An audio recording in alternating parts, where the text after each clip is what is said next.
അസ്സലാമു അലൈക്കും വറഹ്മത്തുള്ളാഹി വബറകാതുഹു. ഇന്ന് ഫാത്തിഹ സൂറത്തിലെ വളരെ പ്രധാനപ്പെട്ട രണ്ട് ലമീറുകളെ കുറിച്ചാണ് നമ്മൾ ഇന്ന് സംസാരിക്കുന്നത്.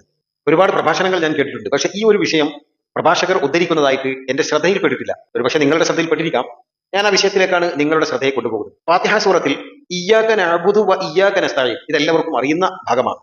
നിന്നെ മാത്രം ഞങ്ങൾ ആരാധിക്കുന്നു, നിന്നോട് മാത്രം ഞങ്ങൾ സഹായം തേടുന്നു. ഇത് എല്ലാവർക്കും അറിയുന്ന പരിശുദ്ധ ഫാത്തിഹ സൂറത്തിലെ രണ്ട് വാക്കുകളാണ്, അതല്ലെങ്കിൽ ഒരായത്താണ്. അതിന്റെ അർത്ഥത്തിലേക്ക് നമുക്ക് പോവാം. ഞാൻ മുമ്പ് ഉദ്ധരിച്ച ഇമാം തഫ്സീർ ബൈലാവിയിൽ നിന്ന് തന്നെയാണ് ഈ വിഷയം ഞാൻ ഉദ്ധരിക്കുന്നത്. ഇവിടെ വളരെ ചിന്താപരമായ ഒരു ചർച്ച മഹാനായ ബൈലാവി തങ്ങൾ നടത്തുന്നുണ്ട്.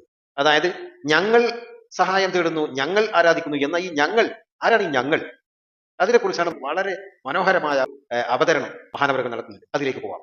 വൽ മുറാദു, ഇവിടെ ഞങ്ങൾ സഹായം തേടുന്നു എന്ന് പറഞ്ഞത് കൊണ്ടുള്ള ഉദ്ദേശം തൊലബുൽ മഅൂനത്തി ഫിൽ മുഹിമ്മാത്തി കുല്ലിഹ, മുഴുവൻ പ്രധാനപ്പെട്ട കാര്യങ്ങളിലുമൊക്കെ അള്ളാഹുവിന്റെ സഹായം തേടലാകുന്നു. ഔഫി അദാഇൽ ഇബാദാത്തി, അല്ലെങ്കിൽ ഇബാദത്തുകൾ നിർവഹിക്കുന്ന കാര്യത്തിൽ അള്ളാഹുവോട് സഹായം തേടലാകുന്നു.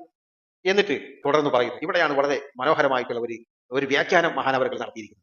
വൽ മുസ്തഖിന്നു ഫിൽ ഫിഅലൈനി, ഇവിടെ രണ്ട് ഫിഅലുകളിൽ മറഞ്ഞിരിക്കുന്ന ഈ ലമീറുകൾ ഏതൊക്കെയാണ്? ഞങ്ങൾ ആരാധിക്കുന്നു, ഞങ്ങൾ സഹായം തേടുന്നു. ഈ ഞങ്ങൾ എന്ന് പറഞ്ഞ ഈ ലമീറുകൾ ആരാണ്? ഞങ്ങൾ ലിൽ ഖാരിഇ, ഒന്ന് ഖാരി ഓതുന്ന ആളിലേക്കാണത്. ഞങ്ങൾ എന്ന് പറഞ്ഞാൽ ഓതുന്ന ആൾ, ഞാനും വമൻ മഅഹു മിനൽ ഹഫളതി, കൂടെയുള്ള ഹഫളത്തിന്റെ മലക്കുകളായിട്ടുള്ള മാലാഖമാരുമാണ് ഇവിടെ ഞങ്ങൾ എന്നതുകൊണ്ട് ഉദ്ദേശിക്കുന്നത് എന്ന് ഒരു തഫ്സീർ. വഹാദിരി സ്വലാത്തിൽ ജമാഅത്തി, ജമാഅത്ത് നിസ്കാരത്തിന് പങ്കെടുത്ത ആളുകളും, ജമാഅത്ത് നിസ്കാരത്തിന് പങ്കെടുത്തിട്ടുള്ള ആളുകളും ഹഫളത്തിന്റെ മലക്കുകളും ഓതുന്ന ആളുമാണ് ഞങ്ങൾ എന്നതുകൊണ്ട് ഉദ്ദേശിക്കുന്നത് എന്ന്. അതല്ലെങ്കിൽ ഇങ്ങനെയുമാവാം, ഔ ലഹു വലിസാഇരിൽ മുവഹിദീന, അല്ലെങ്കിൽ ഓതുന്ന ആളും മറ്റു ഏകദൈവ വിശ്വാസികളുമാണ് ഞങ്ങൾ എന്നതിന്റെ പരിധിയിൽ ഉദ്ദേശിക്കപ്പെടുന്നത് എന്ന്. ഈ രണ്ട് രീതിയിലാണ് മഹാനായ ഇമാം ബൈളാവി റഹ്മത്തുള്ളാഹി അലൈഹി വിവരണം നടത്തിയിരിക്കുന്നത്. ഇനിയാണ് രസം. വളരെ ചിന്താപരമായ ഒരു പൊളിച്ചെഴുത്തിലേക്കാണ് തഫ്സീർ പോകുന്നത്. അദ്റജ ഇബാദതഹു, ഇവന്റെ ഇബാദത്തിനെ പ്രവേശിപ്പിച്ചു. ഈ തവാഇഫി ഇബാദതിഹി, മറ്റുള്ളവരുടെ ഇബാദത്തിന്റെ ചുരുളുകളിൽ ഉൾപ്പെടുത്തിയത്. വഖലത ഹാജതഹു ബിഹാജതിഹിം, ഇവന്റെ ആവശ്യത്തെ മറ്റുള്ളവരുടെ ആവശ്യത്തോട് കൂട്ടിക്കലർത്തിയത്.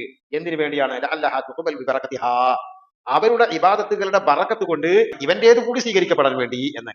എന്നിട്ട് പറയുന്നു വലിഹാദാ ശുരിഅത്തിൽ ജമാഅത്തു, ഇതുകൊണ്ടൊക്കെയാണ് ജമാഅത്ത് ശറഅക്കപ്പെട്ടത്. സംഘമായിട്ടുള്ള ഇബാദത്തുകൾ, സംഘമായിട്ടുള്ള നിസ്കാരം, ആ ഭാഗം, കാരണം അത് വെരി വെരി ഇമ്പോർട്ടന്റ്, വളരെ പ്രധാനപ്പെട്ട ഒരു ഭാഗമാണ്. അതുകൊണ്ട് ഇൻഷാ അല്ലാഹ് പ്രിയപ്പെട്ടവരുമായി ആ ഭാഗം ഞാൻ പങ്കുവെച്ചു എന്ന് മാത്രം. അല്ലാഹു തആല നമുക്ക് നാഫിയായ ഇൽമു തരട്ടെ. നമ്മുടെ ഇബാദത്തുകൾ, മറ്റെല്ലാവരുടെയും ഇബാദത്തുകൾ അല്ലാഹു സുബ്ഹാനഹു വ തആല കുറവുള്ളതും ഇല്ലാത്തതുമായ ഇബാദത്തുകളെയൊക്കെ ഈ പരിശുദ്ധ റമദാനിൽ അല്ലാഹു സ്വീകരിക്കുമാറാവട്ടെ എന്ന് പ്രാർത്ഥിച്ചുകൊണ്ട് കാണാം. അസ്സലാമു അലൈക്കും വറഹ്മത്തുള്ളാഹി വബറകാതുഹു.